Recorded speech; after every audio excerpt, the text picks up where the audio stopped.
Happy Friday. We're here for Growth Intentions. Welcome, everyone. Great to see you. We have a new, vibrant redhead in the room this morning, my friend Kimberly Rice. We met in an online program, and she literally lives 10 minutes from me, which is so amazing, the power of the internet. Welcome, Kimberly. Thank you, Suzanne. It's great to You're be here. welcome. All right, today did everybody have a chance to download the book for today? Yes, yes, yes. It is called Raise Your Game by Alan Stein Jr. And this has been a topic that has been on my mind, not only for myself, but for a couple clients and also one of my experts, Christos, and I are talking about personal habits on a regular basis and how we can up that game and step past being mediocre. To me, mediocre is a curse word almost. I don't ever want to play where I'm comfortable. And I want to really get into conversation about that, about getting uncomfortable in your business means kind of getting uncomfortable in your personal life. Where are you not showing up as the best version of yourself? Alan Stein Jr. is a coach of sports teams. He was a Navy SEAL. He was a military guy, his whole life, and really stepped into the coaching realm and motivating sports teams through mental performance. And one of the things I love about this book and that whole masculine sports motivational theories, it translates so well into business. It translates so well into sales and being an entrepreneur, because if you're not resilient in this game, let me tell you, you might as well just leave now and go get a job. So open up the floor for insights, questions. What were your thoughts?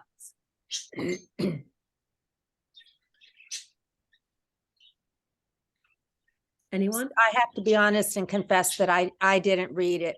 So I'm just going to listen and hear concepts and maybe say things that aren't connected to the thing. So please forgive me. Okay, no worries. Well, then what I'm going to do is I'm going to start off with the self-awareness quote from the book and how basketball high performance relates to business. Hey, Larry, how you doing? Good. How are you? Sorry, I'm late. Oh, that's okay. All right. So here's the quote. Self-awareness is like an arrow on a Google map. You start there, figuring out where you are. Then it's about your commitment to what needs to be done to get you where you want to be. The best performers observe themselves closely. Business journalist Jeff Coven wrote in Talent is Overrated that the best performers have video of their performance. They analyze their performance. They look at their numbers. They look at their analytics in sports and in business.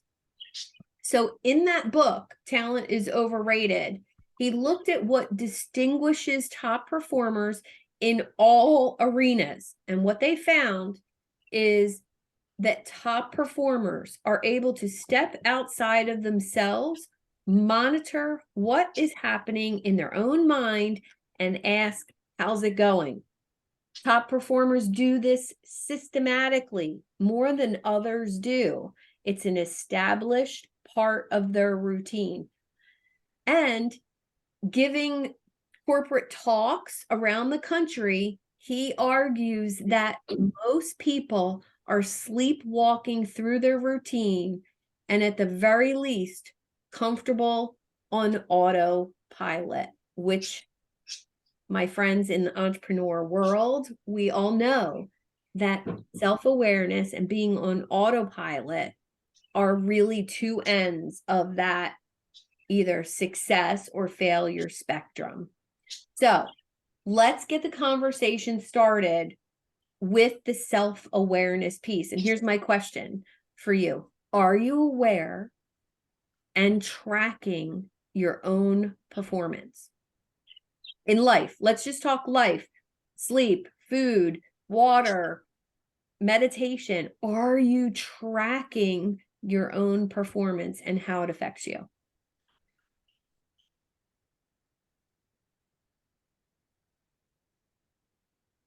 No. Can you be a yes and a no? No. Yeah, you can be yes and no, of course. Is it, am I one that has the chart and checks it off? Absolutely not. Am I a person who is aware of those things? Yes. Okay.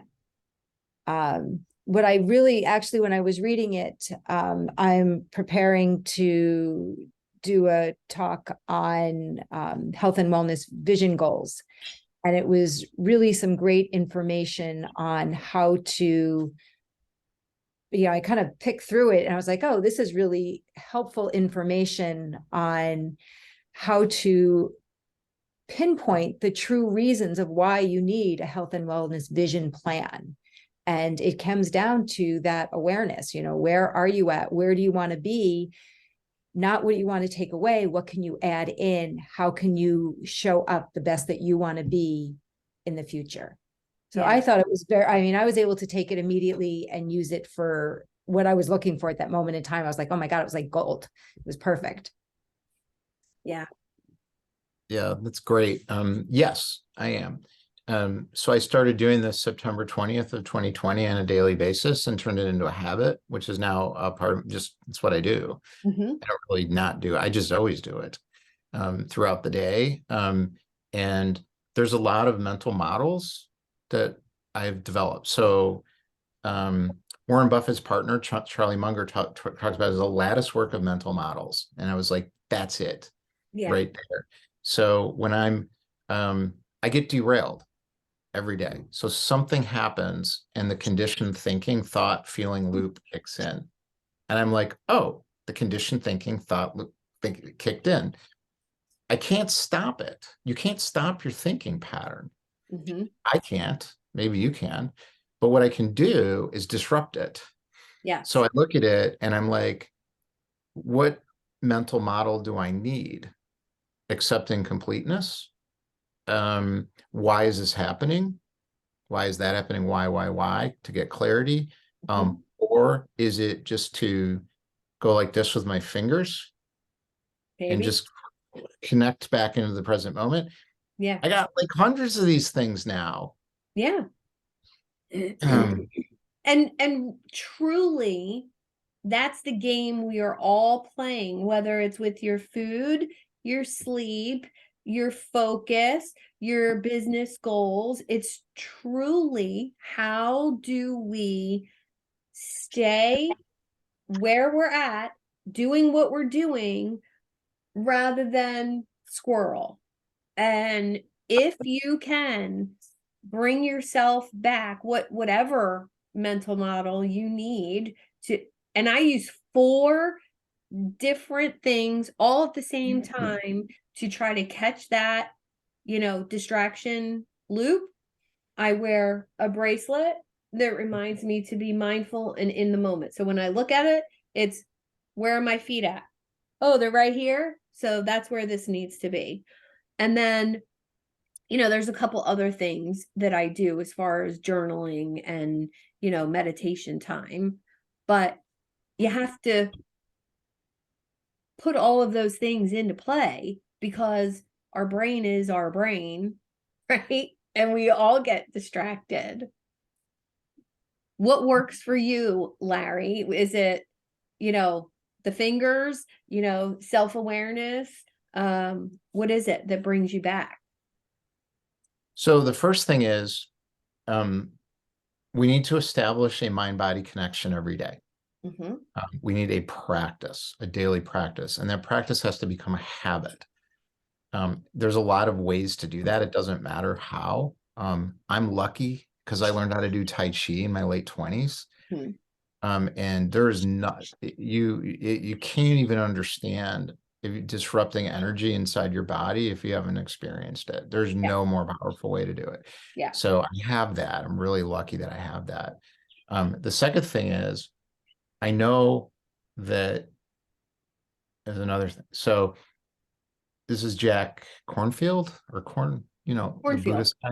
Cornfield, Yeah. Jack Cornfield. Yeah. So, so it's like, I'm going through a lot right now. I don't give a shit. So like 3 weeks ago, I'm walking I'm out in the park. I get up at 5 o'clock in the morning. I do Tai Chi I would walk first. So 5 to 5:30, I'm out walking around. I'm think, or I listen to a podcast, or so I'm listening to Jack Cornfield, and he said he's by himself in a hut in the Thai border, and he's got malaria. And he's like, oh my God. So his teacher, the guru, comes and checks on him. How you feeling? Not good, right? He says, no, not good. He says, that's good. He said, just, think about how you feel. And he left. And, and I was like, oh, and then he went into, how do you do this? And I did it. I'm sobbing. I'm walking down the park, across the park. It's like, and I just let it come up, and the idea was, what is the feeling underneath the pain? Yeah. Right. So I don't know if you guys have read any of this or experienced. I got that one now because I learned from Jack Cornfield. So it seems to change constantly, but you got to put the right information in your head. Yeah. And that's what you do, Suzanne. You do. So, you're out there with all the, finding all this stuff. And I think everybody's a little different. Yeah, I think everybody is a little different. I think, my journaling process works for me. I've been doing the same exact journaling and tracking process in the morning. It's kind of therapy, meditation, gratitude, all in one. And it's also a little bit of planning. Like, how do I want to show up today? Who are the 3 most important people to talk to today? How did I perform last night? How was my sleep? That kind of tracking about myself brings in the self-awareness of, oh, when I drink at night, if I have more than 2 glasses of wine, I can't focus the next day. Well, I never would have had that information had I not been willing to track food and alcohol and focus and put the connection together that one was affecting the other. And that's a simple one, but there's so many more connections that I've put together after that amount of time tracking. And I literally just put all my notebooks in a new spot, all the used ones. And I opened the first one, which was from 2017.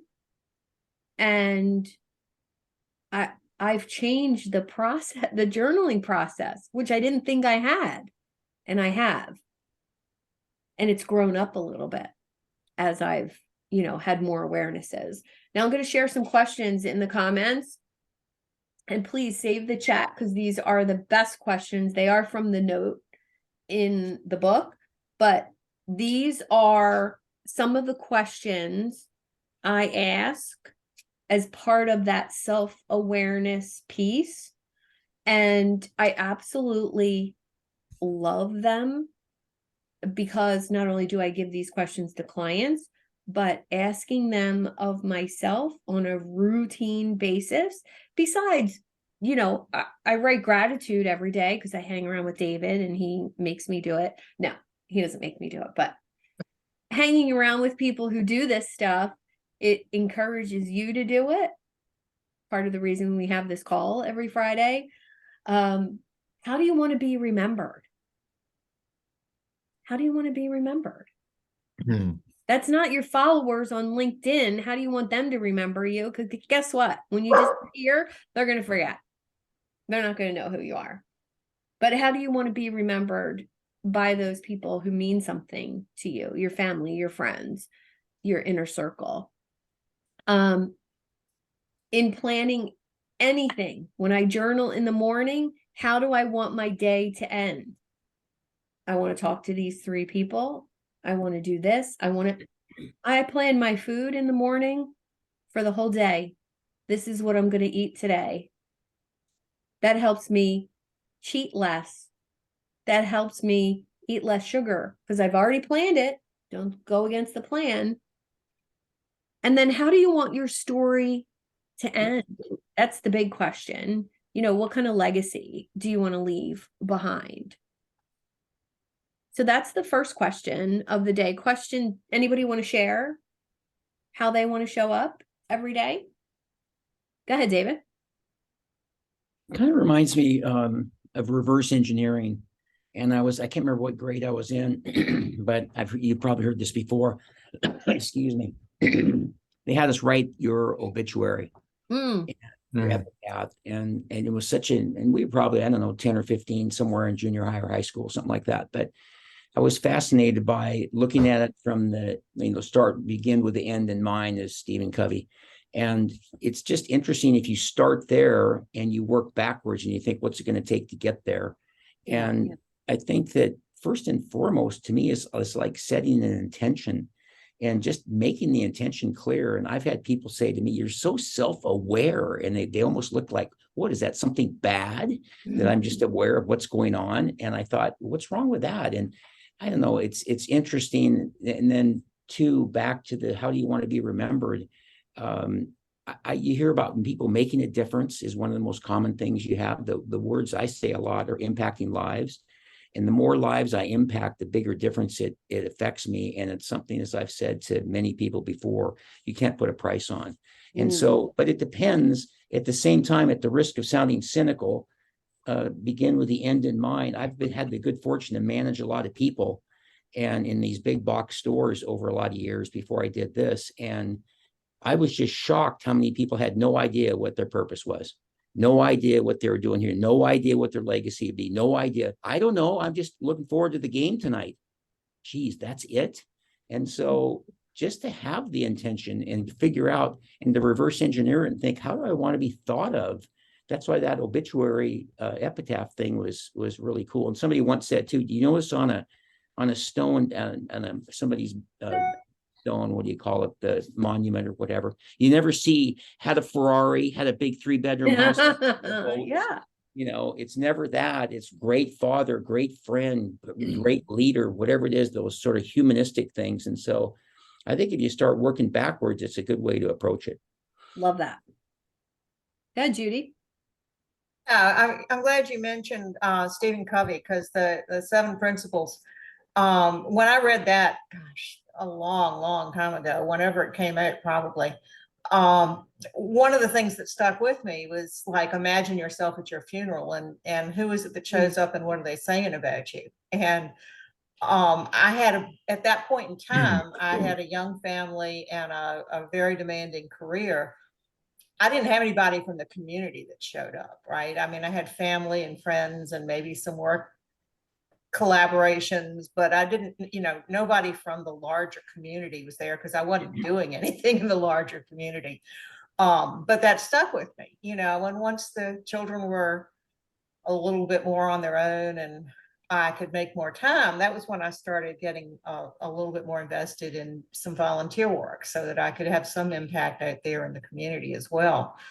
And, but it's always looking at it from a balance, right? Of a lot of workshops will have you fill out a wheel, draw the spokes, and then, where is it going to be, like flat on one side or something? I mean, you've all probably seen that exercise, but trying to keep it balanced so that whatever the priorities are in your life, if they're priorities, they're getting the appropriate amount of attention. Yeah. I always struggled with, the idea of balance, because if at a point in your life you have small children at home, and I remember being in school when my son was under 3, and I had to do my schoolwork while he napped or while he was asleep, or, it was very difficult to do anything, with a 2-year-old, right? And so balance was an illusion. That the time for school had to come from someplace else. I couldn't still do everything if the priority was to finish school in a certain amount of time. That time had to come from somewhere else. I couldn't just create an extra 2 hours a day. It had to come from somewhere else on the wheel. So at any given time in your life, if you're focused on growing your business, that time has to come from somewhere else. Please don't let it come from your exercise time like I did for 2 years and gained a bunch of weight. Don't do that. Have the time come from somewhere else, or leverage other people to help you a little bit more. The next thing I want to talk about. Can I say something about this question? Because I think it's great. And what Judy said really resonated with me, and what you just said too. So the last couple of years, I've been absolutely obsessed with figuring out this whole Solopreneur thing and Solopreneur Inc. And I've just iterated through failure after failure after failure, which is the right way to do it. So the Winston Churchill quote of success is going from failure to failure without losing enthusiasm. Niels Bohr, which is the expert is someone who's failed the most in any given defined endeavor. I'm getting there. So that obsession is hurting my home life and my friend life. So I was on this men's retreat in January. So a few weeks ago, and we do this thing. It's really uncomfortable the last day, where it's like, pick someone who had the biggest impact on you on the weekend, and you go up in the center. There's 40 guys in the room, and it's like, tell them nobody picked me, and I'm like, uh-oh. And it was a trigger of, wait a minute, why didn't I connect more? But I thought I did. So it was very confusing. So and then my wife is like, you're not even home half the time, even when you're here. Enough. And now I'm doing so much better, because I'm just like, it's not like I'm putting the business aside. It's just, I'm putting my attention in a different place. I'm not trying to solve all the problems all the time in my head. It's a big, big change for me. Huge. So I think this idea is really, really important, because what we pay attention to is what we become. Well, I just hearing you say that, how many times have you finished work? And I'm guilty of this. I finish work and I walk out of this office and I go into my house to make dinner or do homework, or even just have a conversation with somebody that I live with. And my brain is still thinking about, I got to do this. I have to message this. I have to email this. I have blah, blah, blah, blah, blah, blah, blah. Yeah. That's got to end. Like, for me, it has to. My wife's just like, like you have to fix this now. So what I did is I started calling a friend every day, which I ignore all of it. I don't have time for that. I started doing that every day, and changing the way I'm functioning with her too. And it's made a huge, huge change. It took me 2 years to figure it out. Well, yeah, it does. I think when I finally verbalized it to my husband, he was asking, he wanted to go on vacation, and we were deciding between 2 different places or 2 different cruises or whatever. And he's trying to talk to me about it, and I'm not even hearing him. Now, this is a cruise. Like, I'm getting to go away for a week, and I'm not even engaged in the conversation. I was still thinking about what I had to do the next day, or the funnel, or the whatever. And I looked down and I just said, my God, what are you doing? What are you doing? And I stopped him and I said, give me a minute. My head was still working and I didn't hear the whole first part of what you said. And I'm wondering if I can just reset and you go back and repeat yourself. And he looked at me, he goes, you do that all the time. Yeah. I was like, I do? It was like I felt devastated that he knew I was doing that. Yeah. Crap, if he knows I'm doing it, who else knows I'm doing that when I'm with them? Right. The dog, the friends, the kid, the clients. Sounds like a movie script, Suzanne, where dog, there's a the kids, the marriage friends, and the failing, clients. got an overworked husband, and the wife feels totally obliterated, just about, and he sees the dog, but but everything ends up happily ever after if They it's can go supposed on the cruise and leave their phones at home. Yeah. It Hey, and reminds me, I did that one time. Go ahead, Lisa.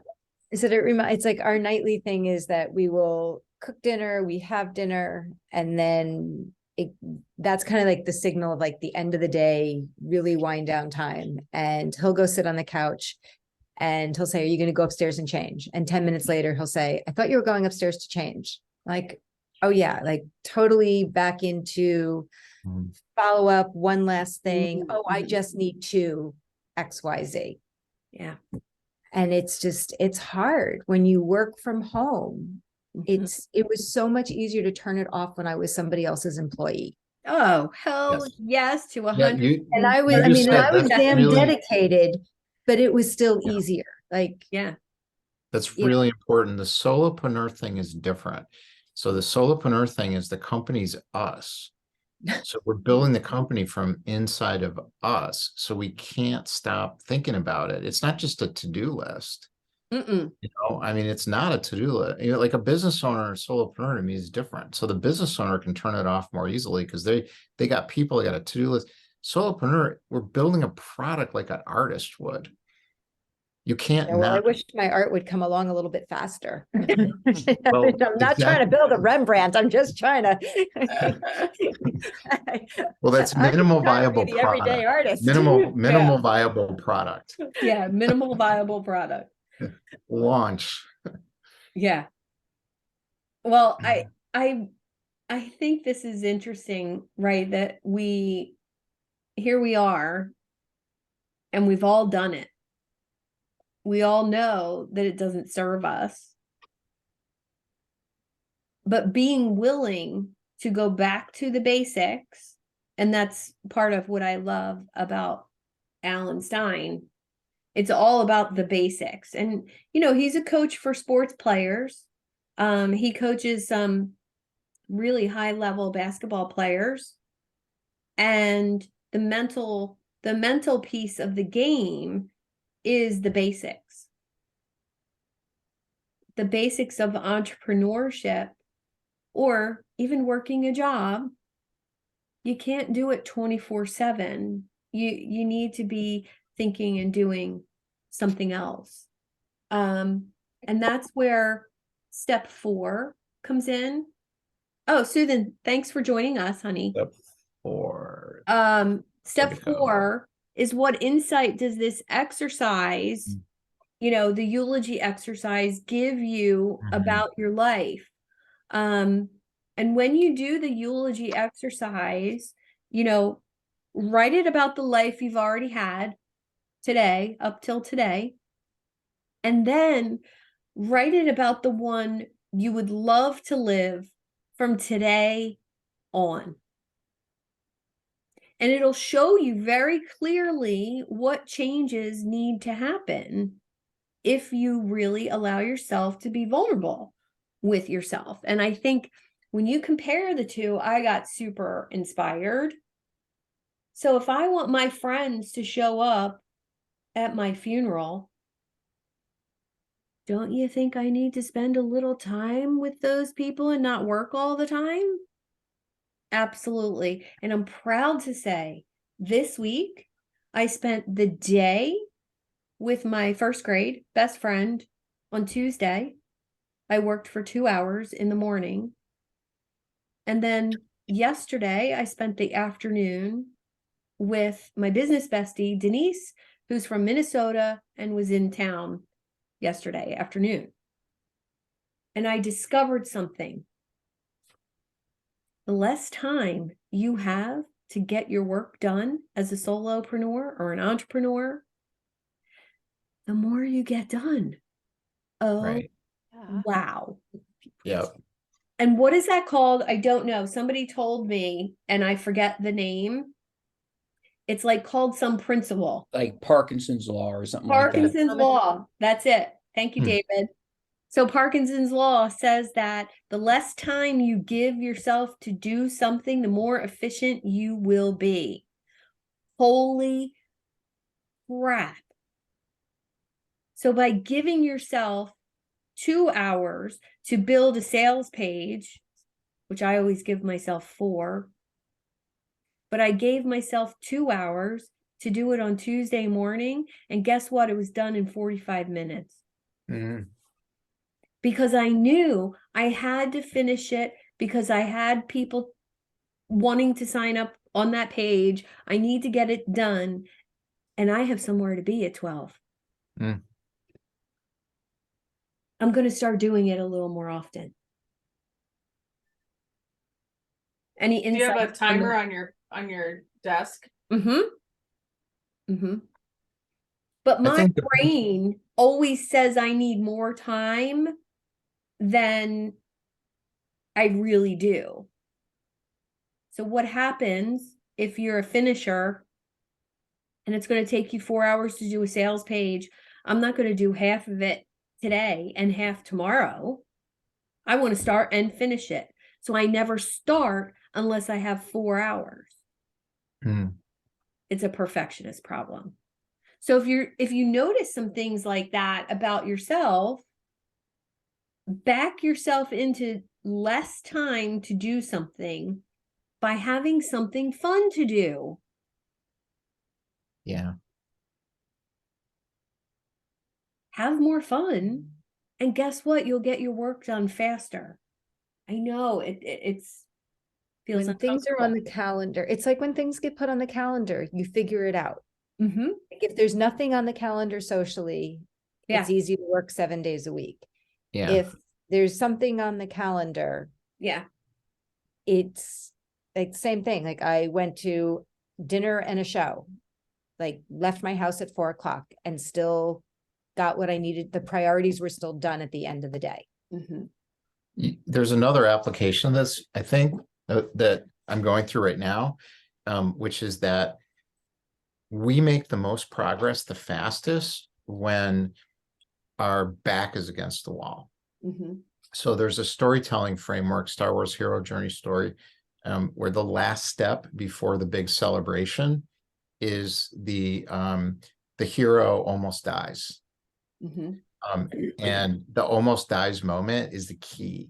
So if you don't have the almost die moment, you can't have that exponential rapid growth. So my example of it is I launched this thing called the virtual campus, and I put it out there, and a bunch of people signed up, and then I realized, I was like, this thing's not right. It's not good. Mm-hmm. We fixed it in a week, and we're relaunching the whole thing, and it's going to be amazing. Because me and my partner, Solopreneur Plus is what I call it. Me and my partner are like, we have to now. We don't have any more time. Right. Right? Right. We have to, because the failure is the thing. And it's like, what do you do with the failure? And I took it of, I don't want to bleed any more money. Okay. I am not bleeding any more money. I want money now. Mm-hmm. Right? So how do you do that? Get the right product out there. Yeah. It And took us a sometimes it's day. not, your product is awesome, right? When you know your product is awesome, you know it's the message or the marketing that's off. That's it. When you know your product, that other people have your same product or something similar, but yours isn't selling, it's the message or the energy of the messenger. That's it. It doesn't necessarily mean that what you have isn't valid. Larry, what you have is so valid. So yeah, this is a different conversation. But so for me, what I see is the improvement and results are viable for solopreneurs when they can do one thing at a time and they don't have to think very hard. Mhm. So I created a product that's excellent for higher achievers. So people are already in a good mindset who can grab it, take some ideas and run with it. So I have some people like that, close business immediately. I get 2 people in my group, they close business the first month. Mhm. I just tell them, go do this, they go do it and they close business. Yeah. Now there's a whole group of other people who signed up who are like drowning in this stuff. Well, Yeah. we fixed the problem. So it's a sequential. Now, yeah, marketing problem, energy, the messenger is all true, but you do have to diagnose. Mhm. And for me, it was multiple things, which are, getting fixed. But the point to me of what I learned from it was the urgency of now, Yeah. of, I am tired of not making and my other company's taken off. Like it's been good for a while. It's stuck at 100 grand a month for a long time. And now I'm watching it like, oh my God, we just closed 30 grand in business. And it's like $400,000 contracts in a week, like the last month. So I'm like, wow, it takes Amazing. the pressure off, Yeah. but it's actually worse because my personal financial picture sucks because I'm spending all my time on this. Wow. So the urgency of, oh my God, if I don't fix this now, Mhm. And then, but then I would also say, fix it and don't spend as much time on it. It's already built. The working stages of building something and creating something are so much longer. Creating a sales page, creating a community, creating an offer. But once it's created, do we really have to spend that much time on it? Or can it be easier? And I'm going to share some things about coaching and from the book that, most of the people in this room are coaches of some sort. Lisa's a business owner. She's not really a coach except of herself. She's coaching. Mentor somebody that's coaching, but You're coaching your animals. So let me share this, and I want you to give that a read. Make sure you save the chat because there's some good activities in the chat. So this says, if you're a coach, you need to make the commitment to become a leader. And I would argue, lead yourself first. That title is not just handed to you because you get to hire and fire, have the biggest paycheck in your company, and get to make the final decision. True leaders have a vision for where their group is going or their clients, and have developed a culture that makes everyone want to work together to get there. They have character and they are committed to serving and empowering every member of the team. Above all, they care with whom they're working with and what they're doing. It is only when they have that they've earned the title as a leader. Now, this is a sports coach. This is a mental coach. This is a business coach. This is a gratitude coach. This is any kind of coach. You are a leader. If you want clients to sign up and pay you, you have to lead. And if you want to do that, you have to embody these 5 virtues: vision, culture, servant, character, and empowerment. So empower other people, have tremendous character for yourself, know your culture. To me, that's my belief statements, whatever culture means to you, and have that vision for your business. Without a future vision, I want to have 100,000 members by the end of 2024. Okay. What's that? How am I going to get there? What's the steps to get there? If you don't have that, you can't call yourself a leader. Because who's going to follow you if you don't have a vision? All right. Who wants to talk about that? Vision, culture, servant, character, and empowerment.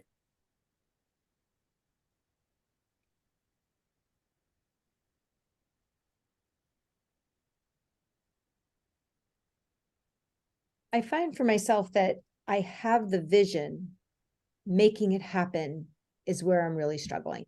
Like Mhm. I'm, and then it doesn't work. And then like your vision changes because it starts to get smaller because you're not reaching that bigger vision. Can I say something about making your vision smaller? It doesn't help because it doesn't, I Yeah. mean, creating the bigger vision is where you need to be because it creates the open mindset. And I 100% agree with that. Seth Godin wrote a book called The Incubus. Hold on.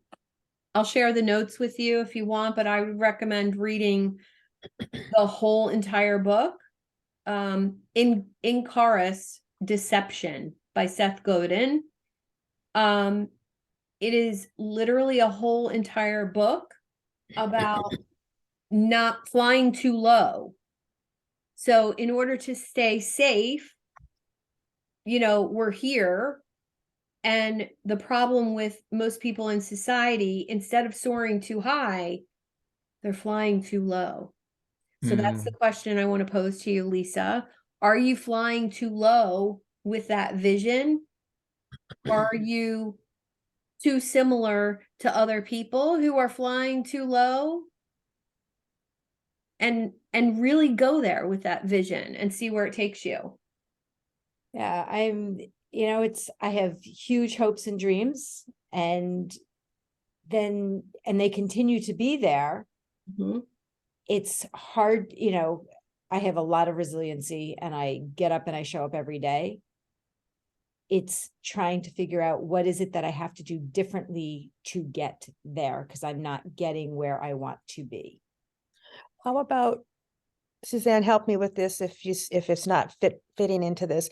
What's coming to my mind is steps to get there. I'm thinking like a book. You've got a chapter, you've got paragraphs, you've got a paragraph, you've got sentences with periods after them. That's what's coming into the vision for me of this conversation here. I'm thinking about measurable goals. I'm thinking about not smaller goals, but measurable goals that get you to your larger goal, that also the measurable, it's like an outline to a story. If you're an author and you're making your Roman numeral 1 and your A, and underneath A is 1, 2, 3, 4, and you got B and 1, 2, 3, 4, and measurable things. It might take restructuring the plan, but this plan is still there. It's just getting there. The path might be needing some restructuring. Is any of this coming together with anybody? It's kind of like identifying SMART goals. And I can I can help my clients get from point A to point B. Not a problem. Mm-hmm. How do I bring that into myself is the question. Well, that's what I was talking about. Not your Yep. clients, not what's Yep. the No, I business, hear you. but Nope, I hear you. and I heard something earlier too, where you were talking about your thing and an early part of the conversation, and you jumped into your business with your clients, and then you finished by coming back to you. But I didn't get a sense that you really had a solid part about you. Does that, did anybody else see starts with that? us. Hmm? It all Yeah. starts with us, I think. Kimberly, you wanted to say something? Yeah, so when Lisa was outlining where she feels like she is with her vision, the quote that came to my mind is, how do you eat an 800-pound elephant? One bite at a time. So it's not, because setting goals or creating visions, whatever, those can be so daunting and overwhelming because they seem so elusive, but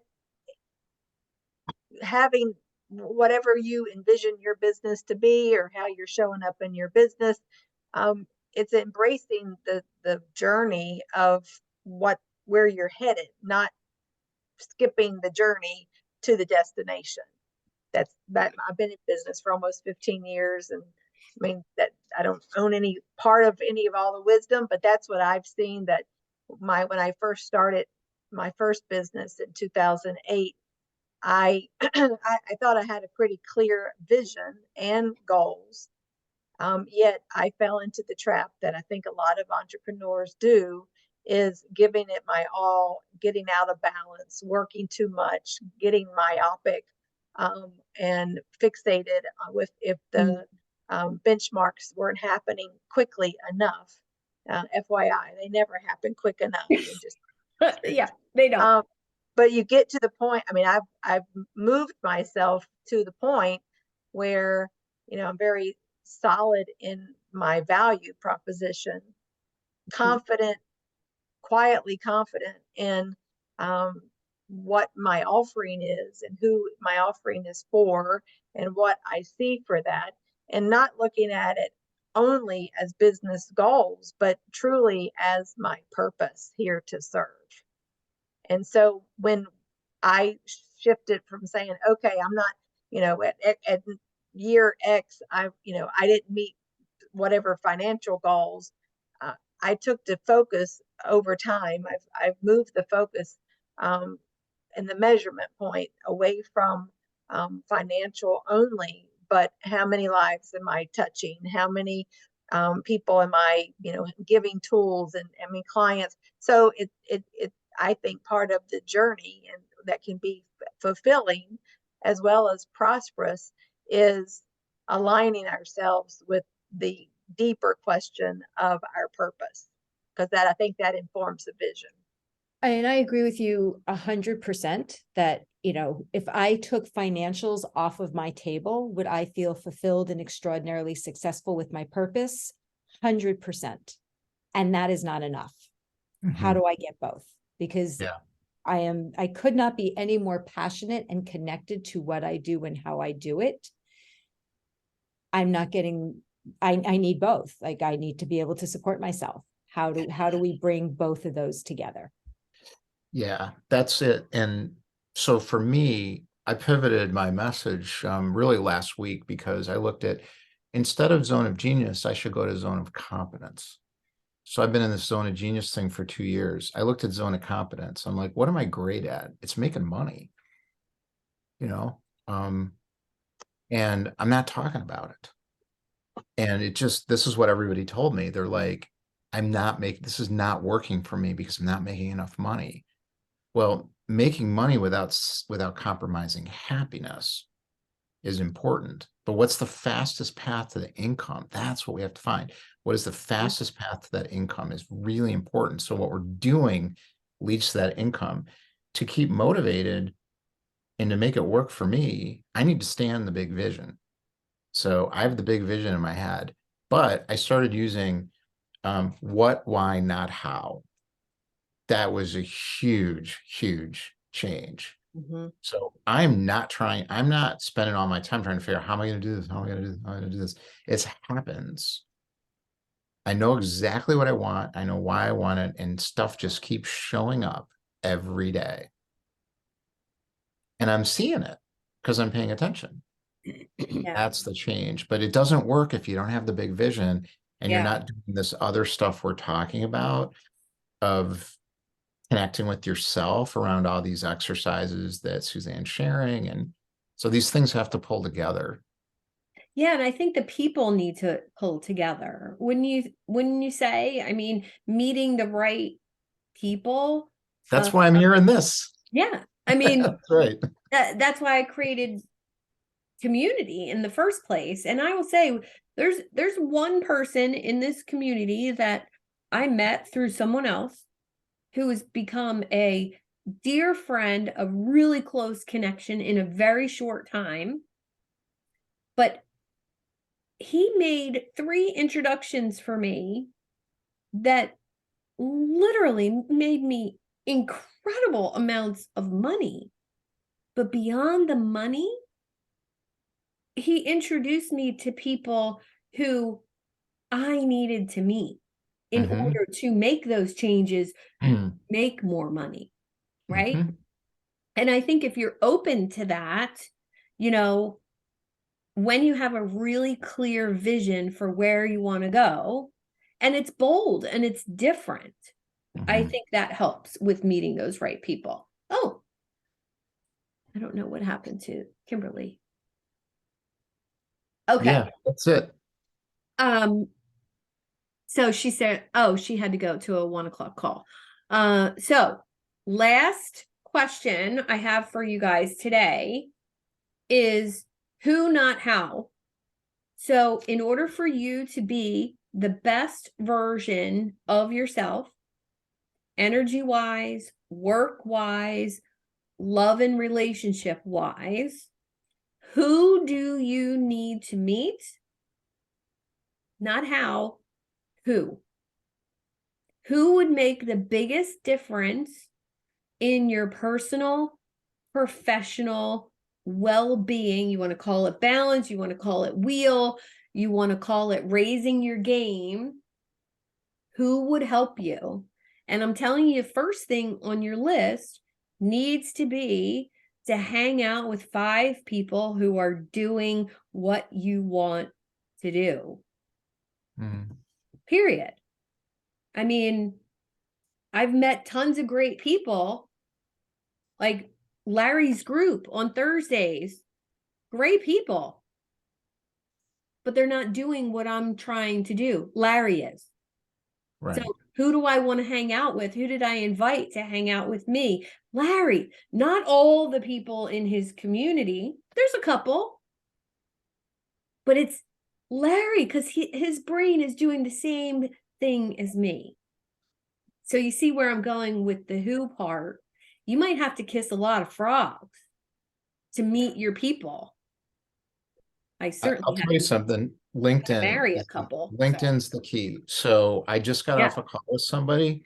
I mean, I felt like I've known this woman my whole life. I felt like she's merging AI and personal awareness and emotional intelligence for corporations. And I was like, is anybody else doing that? No. No. Totally unique. And we're just like connected. I can see it on LinkedIn. You got to find your people. Yeah.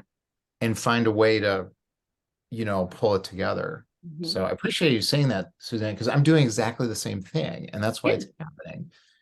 Yeah. We all have to do this. You have to have your crowd. You do. I call it the lunchroom table in your market. Your lunchroom table? I love that. Living in a high school, it's high school. We forget the college year. Life is high school. And I wasn't in the lunchroom. friends. I was in the bathroom smoking cigarettes. Sorry. I was in the smoking pot. library by I was in the myself. I'm bathroom. not going I was back in to the the bathroom lunchroom smoking table. That was pot. hell. Oh. Not cigarettes. Well, maybe. Same thing. Anyway, I'm going to wrap up and leave you with that final who. Make your list of who you need to meet and who would make that difference for you in your personal life and your business. And then deepen some relationships with those people.